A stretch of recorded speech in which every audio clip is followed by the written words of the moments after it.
Hi and welcome to this video which is on esters. Esters are probably the most important new compound that you'll come across at level 3, and you will come across esters in every exam. I guarantee it. So what we're going to look at today is how to identify an ester and how to draw and name esters. For the reactions that form esters, please look at my video on condensation reactions. Okay, and also the video that will be on condensation polymerization. Okay, so esters. Esters come from reactions that are formed between either carboxylic acids or acyl chlorides and alcohols. And what you have is two carbon chains that are linked together by an oxygen atom. So one of those carbon chains is an alkyl group and the other carbon chain is a carbonyl group. Now just let me show you what that might look like. So you can see here, I hope, this is the general structure of an ester. So you've got a carbon with a double bond O connected to a single bond O connected to another carbon. You can draw it left or right, doesn't matter, it's the same molecule. But you've got one part that is basically a carboxylate chain, okay, so it's got that C double bond O, and the other part is an alkyl chain, and they're linked together by that oxygen. Okay, so that structure is really important when it comes to considering the naming, which we'll look at next. Okay, so esters are named based on the two carbon chains. The chain that's come from the alcohol, the alkyl chain, and the carboxylate chain, which has come from the carboxylic acid or acyl chloride. So the alkyl chain is always named first. Doesn't matter which way it's drawn, but you always name the alkyl chain at the start of the name. And it's just named as you would name any other alkyl chain. So methyl, ethyl, propyl, etc. The second part of the chain, which contains the carbonyl group, is named as for a carboxylate group. So this is the bit that's come from either the carboxylic acid or acyl chloride, whichever one you've used, and that's named as a carboxylate group, so something O8.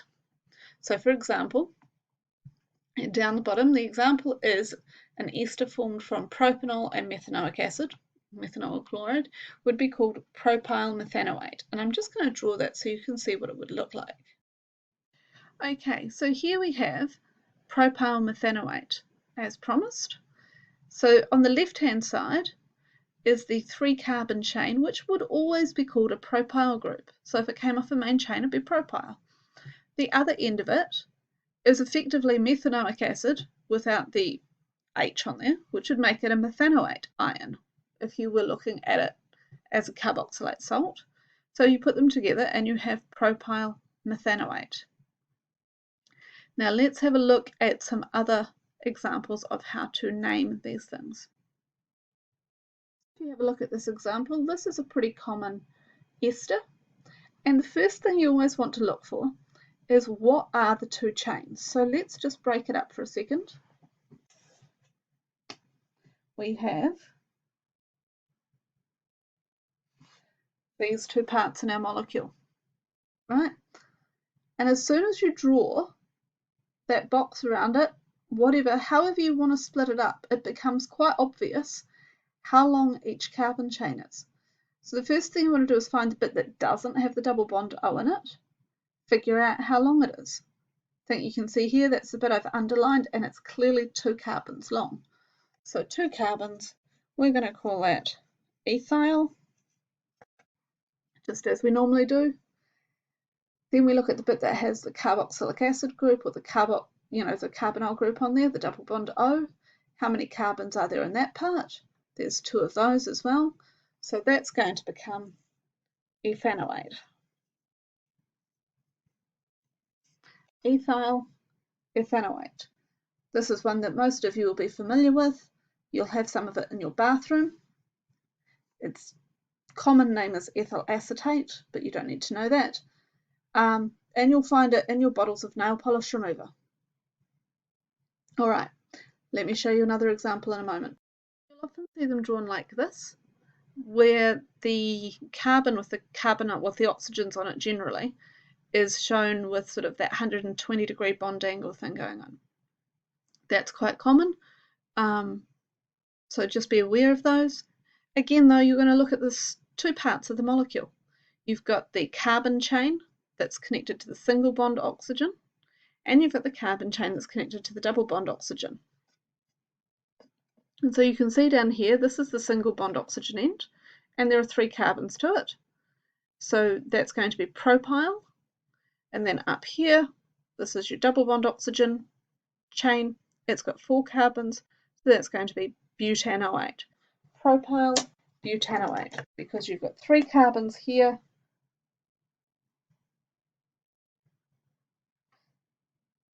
But remember, it doesn't have to be drawn in the direction of the name, okay? So you can see there that the butyl or butanoate chain is drawn first, but it's still named second because that's the order that it always goes in, okay? Propyl butanoate. I do recommend that you do lots of practice on drawing and naming of these things. Okay, when you look at the first question, usually in the level 3 organic exam, there's a question on drawing and naming of molecules. Probably 4 years out of 5 there will be an ester in that group, and possibly an amide or an acyl chloride. Okay. Now esters. Esters are really important industrially. They tend to be strong scented nonpolar liquids at room temperature. So these are often key flavour compounds. Okay, so the liquids at room temperature, they're nonpolar, they float on water because they're less dense. You can extract them and purify them out of like an essential oil or a natural product, but industrially they're usually made in large quantities to for perfumes, flavors. So things like everything that ranges from your grape flavored Hubba Bubba, the grape flavor comes from an ester, through to various cleaning products and all sorts of other things will all have esters as their main flavor or scent compound, and those esters are typically formed in condensation reactions, which we talk about in another video. So esters are really, really important industrially, and that reaction that forms them becomes very important. Esters are also can be polymerized to make polyesters. And you will all be familiar, I hope, with the concept of a fiber called polyester. Okay, reactions, again, esters tend to be relatively unreactive. They can react with amines to form amides, but you've got to faff about with that one a wee bit. And you can hydrolyze them in acidic or basic conditions, and for that I recommend you look at the video which will be coming up soon on hydrolysis. Other than that, the reactions of esters are not particularly exciting. So that's it for esters today. I hope you've found this useful, and I will see you in the next video. Thanks, bye.